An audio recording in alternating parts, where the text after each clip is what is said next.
जिसकी जितनी संख्या भारी उसकी उतनी हिस्सेदारी। बीजेपी को 24 में विदाई कर देंगे अगर जाति जनगणना नहीं कराई। चंद उद्योगपतियों को देश दे दिया है और आर्थिक गुलामी आने वाली है। जिस तरीके से अडानी नीचे आ रहे हैं उससे 24 स्पीड में 24 में बीजेपी नीचे आएगी। माननीय अखिलेश यादव जी के नेतृत्व में उत्तर प्रदेश से 80 की 80 सीटें भाजपा हारेगी और माननीय अखिलेश यादव जी के नेतृत्व में देश में नई सरकार बनेगी। समाजवादी पार्टी के पिछड़ा वर्ग प्रकोष्ठ के प्रदेश अध्यक्ष राजपाल कश्यप जी हमारे साथ हैं। सर, वर्तमान में जो राजनीति देखी जा रही है शूद्र समाज को लेकर देखा जा रहा है और ये एक ब्राह्मण समाज, गर्व से कहो हम ब्राह्मण हैं, इसको लेकर एक पोस्टर लगा है। किस तरह की राजनीति उत्तर प्रदेश में चल रही है? देखिए, ये समाजवादी पार्टी है जो विभिन्न जाति धर्मों का गुलदस्ता है और उत्तर प्रदेश के सभी जाति वर्ग धर्मों को पता है अगर कोई न्याय दे सकता है, कोई सम्मान दे सकता है, वो समाजवादी पार्टी और माननीय अखिलेश यादव जी दे सकते हैं। लोगों को उम्मीद है और ये कोई पार्टी ने पोस्टर नहीं लगा है, लोगों की भावनाएं हैं और समाजवादी इसी तो है। विभिन्न भावनाओं, विभिन्न विचारधारा, विभिन्न जाति वर्ग धर्म, लोगों को उम्मीद है। ये पोस्टर तो तब आया है जब दोबारा इनकी सरकार आ गई और दोबारा सरकार आने पे तक भी उनको न्याय नहीं मिल रहा है। पिछड़े, दलित, आदिवासी, अल्पसंख्यक, फॉरवर्ड, किसी को न्याय नहीं मिल रहा है। तो सबकी भावना है कि उम्मीद है लोगों को कि यहाँ से ही यही इनकी लड़ाई लड़ेंगे। तो सभी जाति वर्ग के लोग और ये समाजवादी पार्टी की तो मांग है, जिसकी जितनी संख्या भारी उसकी उतनी हिस्सेदारी। जाति जनगणना पे माननीय अखिलेश यादव जी लगातार मांग कर रहे हैं कि जाति जनगणना होनी चाहिए और जाति जनगणना के लिए जन जागरण अभियान चलाएगी समाजवादी पार्टी और गांव-गांव तक ले जाएगी। और बीजेपी के लोग जाति जनगणना पे चुप क्यों हैं? बताएं सरकार कब जाति जनगणना कराएगी और जाति जनगणना के लिए जन जागरण अभियान चला के और बीजेपी को 24 में विदाई कर देंगे अगर जाति जनगणना नहीं कराई।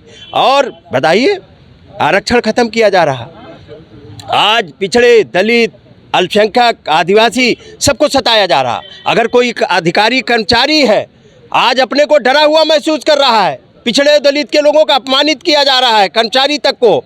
और आप बताइए, किसान की आय दुगनी करने की बात करते थे, आज कहाँ किसान है? बेरोजगारी चरम सीमा पे है, महंगाई चरम सीमा पे है और पूरे देश को जिस तरीके से बर्बाद कर दिया। चंद उद्योगपतियों को देश दे दिया है और आर्थिक गुलामी आने वाली है। देश बर्बाद होने जा रहा। इसलिए जिस तरीके से अडानी नीचे आ रहे हैं उससे 24 स्पीड में 24 में बीजेपी नीचे आएगी। भाजपा तो कह रही 80 सीटें सभी जीतेंगे हम लोग। भाजपा 80 की 80 सीटें हारेगी।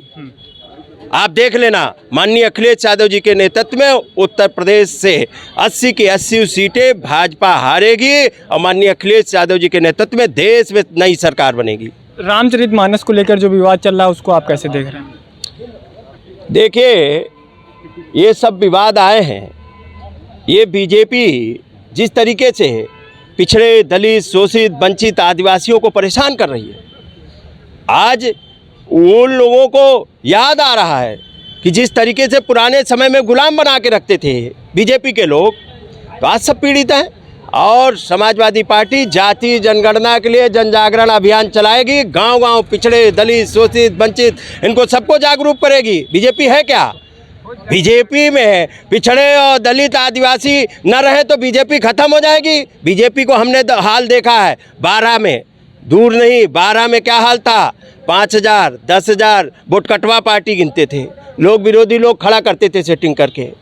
हाँ, तो खत्म हो जाएगी बीजेपी। बीजेपी को घमंड हो गया, इन पिछड़े दलितों का वोट लेके इनके हक अधिकार को छीनने का काम किया, नौजवानों का हक अधिकार छीन लिया, महंगाई कंट्रोल नहीं कर पाए, बेरोजगार एक भी परीक्षा करा नहीं पाए, सभी पेपर लीक हो गए। तो अब सब जनता ने देख लिया, अब इनको समाप्त होना तय है। अच्छा, 2022 के विधानसभा चुनाव में आपके सहयोगी सुभाषपा का कहना है कि जिस तरह से वर्तमान में राजनीति हो रही है, समाजवादी पार्टी के राष्ट्रीय अध्यक्ष अब बेरोजगारी और महंगाई के मुद्दे से हटकर इस तरह के विवाद जो उत्पन्न हो रहे हैं या इस तरह की जो बयानबाजी है उनके नेतृत्व में की जा रही है और यही बयानबाजी अब धर्म की राजनीति समाजवादी पार्टी भी करने लगी है। तो आप कैसे देख रहे हैं इस बयान को? उनसे पूछिए जाके कि वो राजभरों के आरक्षण के लिए आंदोलन कब करेंगे, या बीजेपी जो लिख के देती रही वही बोलते रहेंगे माननीय अखिलेश यादव जी के खिलाफ। तो क्या लगता है कि सुभाषपा भाजपा की तरफ हो गई है? अरे जो भाजपा का विरोध नहीं कर रहा, भाजपा के भ्रष्टाचार में शामिल है, वही तो भाजपा के खिलाफ नहीं बोल रहा। और क्यों नहीं अपने आरक्षण की बात करते हैं, क्यों नहीं जाति जनगणना की बात करते हैं, क्यों नहीं राजभर आरक्षण की बात करते हैं? करें आंदोलन बीजेपी सरकार के खिलाफ, तो हम जान जाए बीजेपी के खिलाफ है या राजभरों के साथ में है। हमें क्या मालूम कि वो कि कौन पर्ची लिख के दे रहा है, वो बोल रहे हैं। जातीय जनगणना के लिए आप लोग कब सड़क पर उतरेंगे? जाति जनगणना जन जागरण अभियान जल्द ही प्रारंभ होने जा रहा है और जल्द ही आपको दिखाई पड़ेगा। एक बृहद रूप में हम समाजवादी लोग मिलकर गांव-गांव तक पहुंचाएंगे, उसके लिए एक बड़ा आंदोलन खड़ा करेंगे। धन्यवाद।